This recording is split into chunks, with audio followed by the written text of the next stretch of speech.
وقتی وارد رختکن شدم خواستم توصیه تاکتیکی رو به بازیکن‌ها منتقل کنم. وقتی وارد شدم روبرتو کارلوس، ریوالدو، رونالدینیو، رونالدو نازاریو، کافو و لوسیو رو دیدم. با خودم گفتم من به اینا چی میتونم بگم؟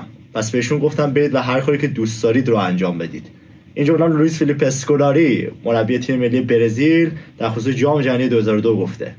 سلام رفقا، اجفسی فوتبال سول، من موریم. تو این برنامه قراره راجع به اتفاقات جام جهانی 2002 صحبت کنیم، سیاه‌ترین جام جهانی تاریخ و اتفاقات خاصی که تو اون دوره افتاد. عرفان اگه سلامی که بچه‌ها داریم. منم سلام عرض می‌کنم. امیدوارم که تا آخر ویدیو همراه ما باشید که نوستالژی جذاب رو با هم جلو ببریم. خب تو این بخش از نوستالژی، جام جهانی 2002 اولین جام جهانی که تو آسیا برگزار شد، اولین میزبانی مشترک فیفا به کشورهای کره جنوبی و ژاپن اعطا کرد.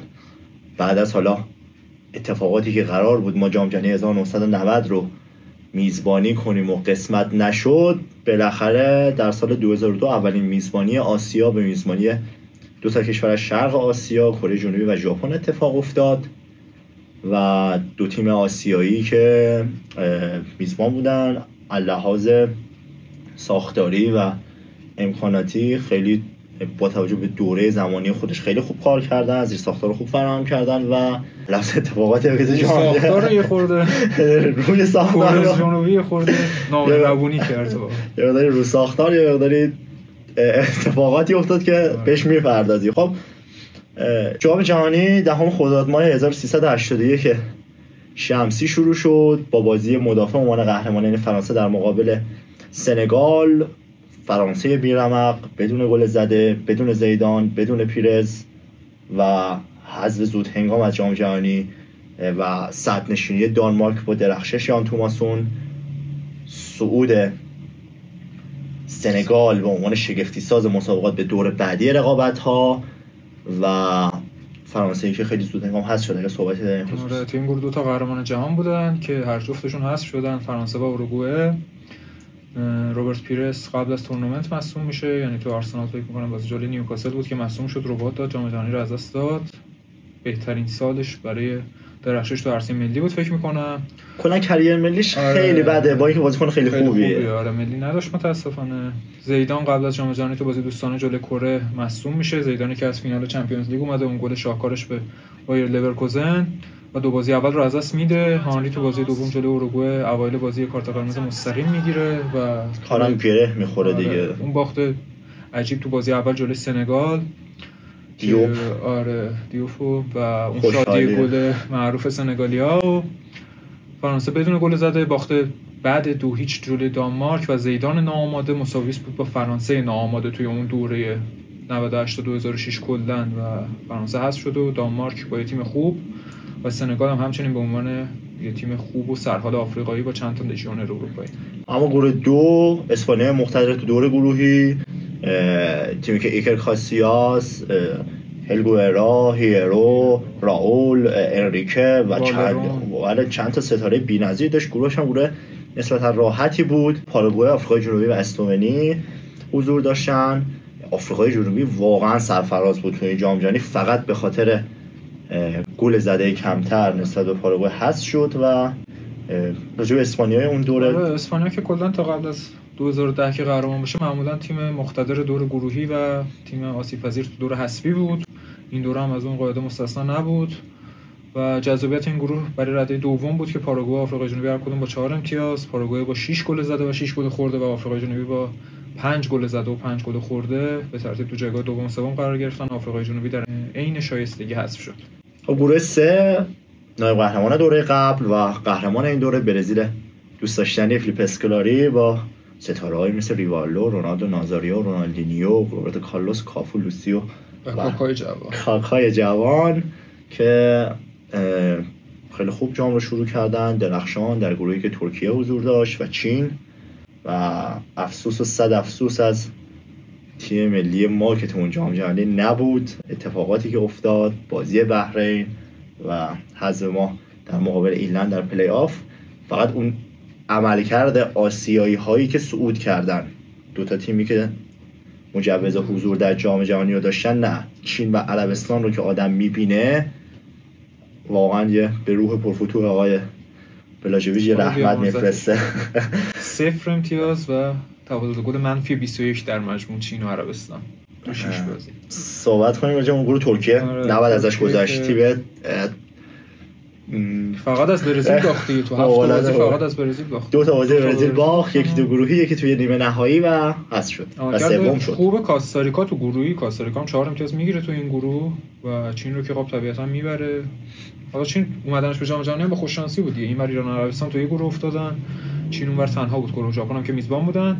کاستاریکا عملکرد خوبی داشت، برزیل که فوق العاده بود توی گروهی و به خاطر تفاضل گل ترکیه 4 امتیازی بالاتر از کاستاریکا 4 امتیازی قرار گرفت و به عنوان تیم دوم صعود کرد.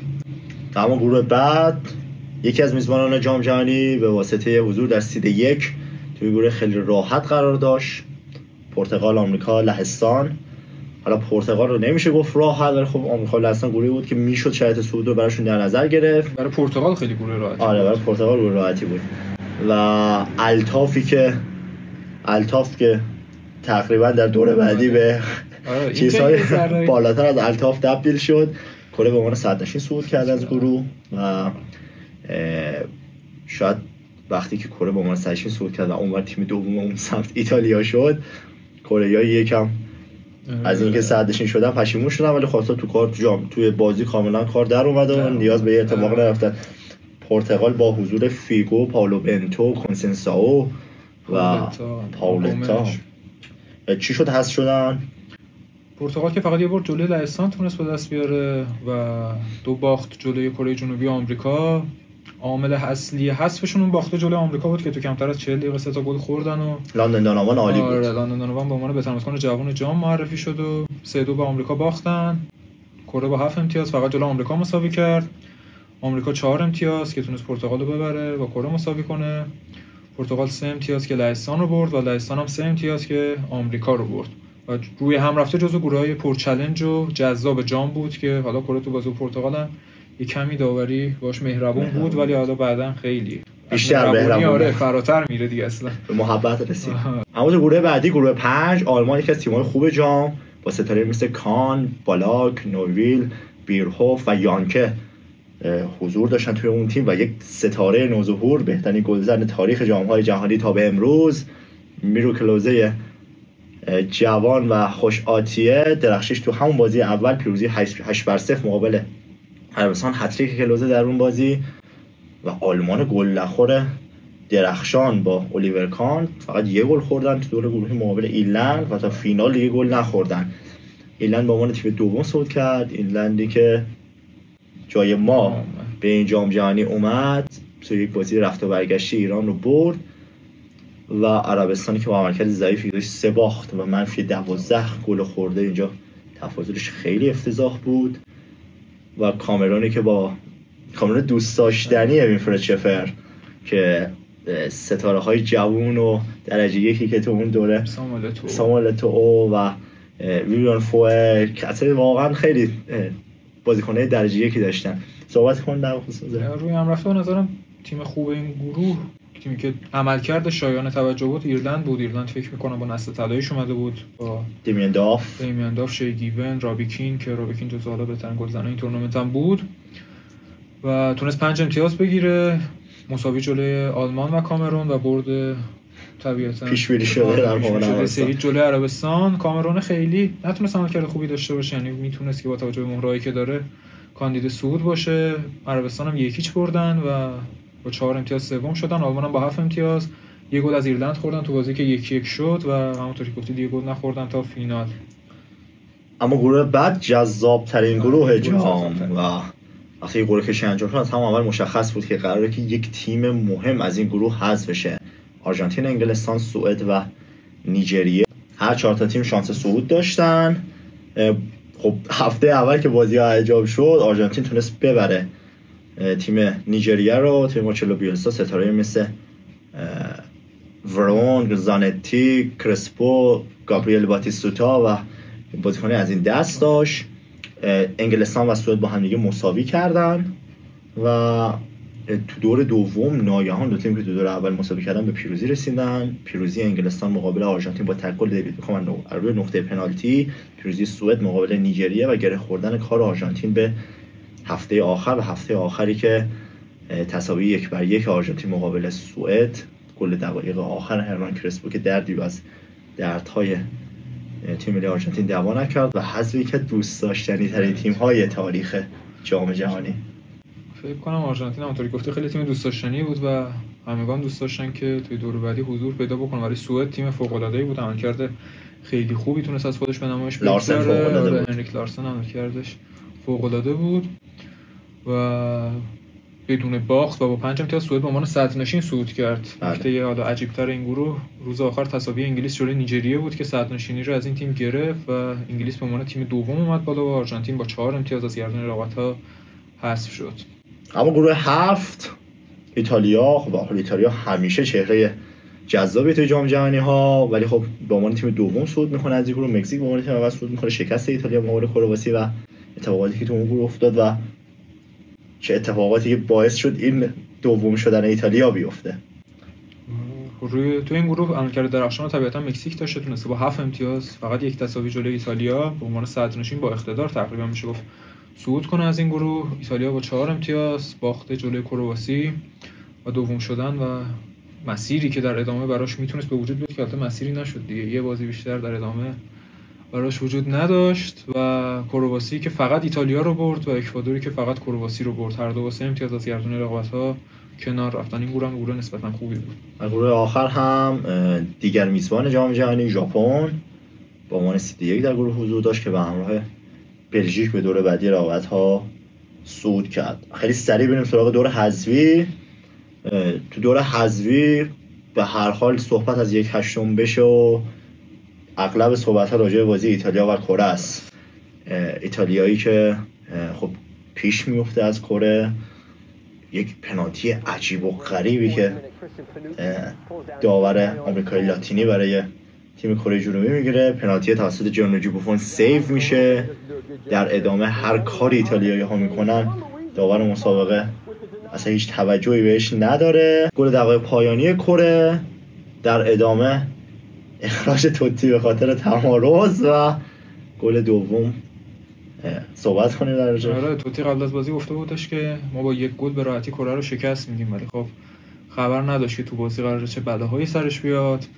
اون تعجب توتی بعد اخراج جزو صحنه‌های ماندگار تاریخ جام جهانی و بالاخص این جام جهانیه. گل دامیانو تومازی در وقت‌های اضافه و مردود شدنش. آره چه عجیب مردود شده گل. آفساید گرفتن اون گل، پنالتی عجیبی که برای کره اعلام شد و آنجون هوان زد و جانلویجی بوفون مهار کرد و در آخر بازی آنجون هوانی که تونست روی سر پائولو مالدینی یکی از بهترین دفاعی شاید تاریخ فوتبال بلند شد و هدو زد و حالا با کمک‌های قبلی که داور بهشون کرده بود بالاخره خودشون هم تونستن استفاده کنن. کره تیم خوبی بود. مثلا یه صحنه بین خود آنجون هوان و مالدینی تو موجه اتفاق افتاد که آنجون هوان هر ملیتی جز کره جنوبی داشت اون صحنه اخراج میشد. خیلی کمک‌ها زیاد بود تو اون بازی و آنجون هوان بازیکن پروژه که بعد از جام جهانی به خاطر این گلی که زده از تیم پروژه اخراج میشه و خب ایتالیا که جذاب‌ترین تیم‌های جام حذف میشه. توی 1/8 ما بازی سوئد سنگال هم داشتیم، هنریک لارسنی که سوئد رو پیش میندازه و در ادامه هنریک کامارا بازیکن سنگال بازی رو 2-1 میکنه. سنگال تیم جذابی توی اون دوره جذابی بودن. سنگال که خیلی جذاب بود، ظاهری که داشتن و خوشحالی بعد گلاشون و همچنین انسجام تیمی خیلی خوبی که داشتن فکر کنم ماندگارترین جام جهانیشون بود. این آخری هم میتونه جام جهانی خوبی باشه که تو گروه حذف شدن جلوی اکوادور. اما در ادامه دور 1/4 نهایی دیدار بین تیم‌های ترکیه و سنگال. ترکیه هم تیم اصلا کلا تیم‌های شگفتی‌زا خوبی داشت. این هم از ترکیه برام بگو بازی با سنگال.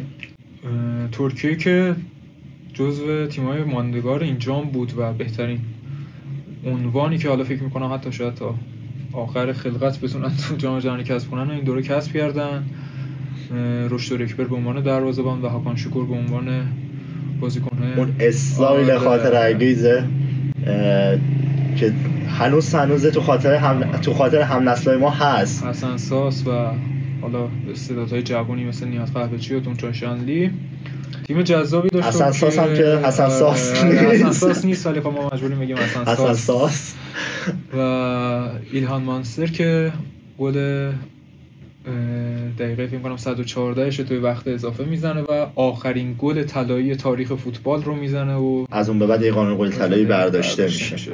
اما دور 1/4 باشه و صحبت از جدال برزیل و انگلیس نباشه، خب خالی از لطفه. یکی از بازی جذاب اون دوره، تو دور 1/4 یک بازی کلاسیک برگزار شد. انگلستان با بازیکنایی مثل مایکل اوون، دیوید بکام، سول کمپل و سیمن، و برزیل با رونالدینیو، ریوالدو و گیلبرتو سیلوا و لوسیو و روبرتو کارلوس حضور داشتن.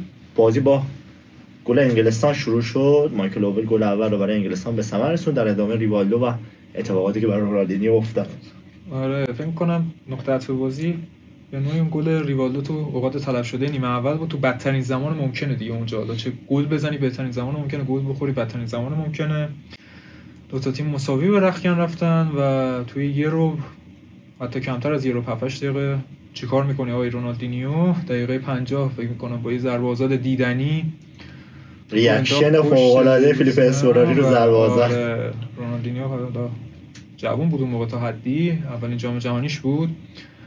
گل دوم برزیل رو زد، دقیقه 57 اخراج شد و انگلیسی که نتونست به بازی برگرد و برزیلی که شاید انتقام رقیب سنتیش آرژانتین از انگلیس گرفت. یک بازی دیگه داره 1/4 و باز هم نام درخشان کره جنوبی. این بار بریده شدن سر اسپانیا مقابل کره جنوبی، تساوی 0-0، پیروزی در ضربات پنالتی، درخشش اون جاه و صحبت کنیم راجبش. اینجا دیگه فکر کنم کره دیگه هیچی نداشت، حتی اون گلم نتونست بزنه، گلم خورد، یه دونه هم نخورد، دو تا خورد. اون سر خوکین که خیلی وحشتناک هستن، یعنی کل توپ از کل خط رد نشده بود. یعنی کل توپ از کل خط رد شد، کل توپ از کل خط رد نشده بود، ولی گل مردود اعلام شد. به خط نرسیده بود. حتی شاید نرسیده بود. و اسپانیا سرش بریده شد. اسپانیا که حالا مرحله قبلی هم ایرلند رو توی ضربات پنالتی برده بود و همونطور که گفتم معمولا تو مراحل اصلی خورده آسیب پذیر بود، ولی ژاپن شاید خیلی تیم بهتری بود. ژاپنی که جلوی ترکیه حذف شد، تو گروهی هم مقتدرتر بود، ولی ژاپنی ان دیگه، اصلا دلشون نمیاد خیلی سر تیم‌ها رو ببرن. کره تو ضربات پنالتی شایسته بود خدا وکیلی، یعنی ضربات پنالتی مشکلی نداشت، اشتباه داوری نداشتیم و همین عوامل و بالا اومدن تیم‌های ضعیف باعث شدش که عملاً ما یه برزیل آلمان تو فینال ببینیم بین دو تا قدرت جذاب، انگلیس برزیل تو 1/4، یه انگلیس آرژانتین هم که گروهی. عملاً چیز خاصی ندیدیم تو این جام جهانی، بازی بزرگ. اما میریم سراغ نیمه نهایی دیگه. آی کره به هر کی برسی، به یکی از پر افتخارترین‌ها که برسی باید سر تعظیم فرود بیاری. آلمان فوق‌العاده‌ای که رودی فولر ساخته بود از بازیکنایی که تقریباً در اواخر فوتبالشون بودن و پیروزی مقابل کره جنوبی. سرانجام بالاخره یکی ترمز چشم‌بادومیا رو کشید. از اون سمت هم دوباره ترکیه و برزیل به هم خوردن. فرمت عجیب غریب خورکشی مسابقات که باعث شد دو تا تیم از یک گروه توی نیمه نهایی به هم بخورن. ترکیه مجدداً زورش به برزیل نرسید، یکی از دوست داشتنی تیم، از اون ور یکی از منفورترین تیم ها هست شد و از این ور یکی از دوست داشتنی ترین تیم ها از گردن رقابت ها کنار رفت. خب میشل بالاک فکر میکنم یکی از بازیکن‌های خوب این تورنمنت بود که با تک گل اون تونستن کره رو شکست بدن. کره خیلی حرفی برای گفتن نداشت. آلمان هم گفتی خودت خیلی تیم خوبی نبود، یعنی پایان یک نسل بود و نفر اصلی این تیم الیور کان بود که با آمار فوق‌العاده یه گل خورده تو 6 بازی اول جام جهانی پا به فینال گذاشت و از اونور برزیلی که عملاً خیلی سختی نکشید تو این جام به غیر از بازی جلوی انگلیس، ولی خب همین که تونسته این تیم‌ها رو راحت از جلوی خودش برداره کار بزرگی کرده و حداقل تو فینال یه بازی بزرگ تونستیم ببینیم. و به هر حال میشایل بالاک فصل عجیبی هست، یعنی سال عجیبی هست. شکست در فینال لیگ قهرمانان اروپا هم تو که اشاره کردی با گل زیدان، از دست رفتن قهرمانی بوندسلیگا تو هفته آخر، از دست رفتن قهرمانی مرد نقره‌ای 2002 میشایل بالاک 3 تا جام دوم شد. از اون بازیکناست که خیلی بختی نداشته دیگه تو چمپیونز لیگ هم 2009 فریاداش تو صورت داور نروژی و نبردن چمپیونز لیگ در طول کریرش، نبردن جام جهانی تو کریرش، یورو و حتی نبردن یورو بازیکنی که فوق العاده بوده تو همه فینال های این جام ها بوده و هیچی نبرده بنده. خیلی بد شانس.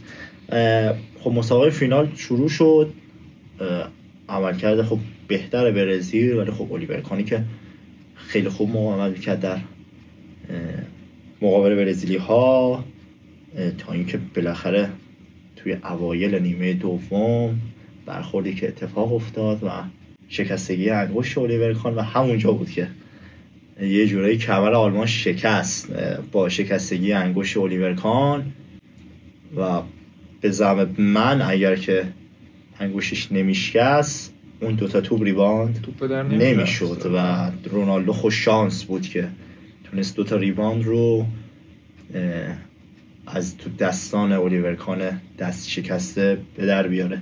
صحبت کرده در خصوص فینال. الیور کان که بهترین بازیکن جام شد، یعنی حتی با اون عملکرد اگر قهرمان میشدن توپ طلا می‌برد، احتمالاً توپ طلا می‌برد و رونالدویی که با اون ظاهر خاصش تو جام جهانی 2002 وارد جام شد و خاطرات تلخ فینال 98 رو به خوبی تونست پاک کنه و عامل اصلی قهرمانی برزیل بود. برزیل که خیلی آقای گل شد، خیلی رقابت آقای گلی هم تو اون بازی برد و رونالدو و ریوالدو به نوعی میشه گفت به نوعی بهترین بازیکن برزیل تو جام بودن و در کنارشون هم رونالدینیو.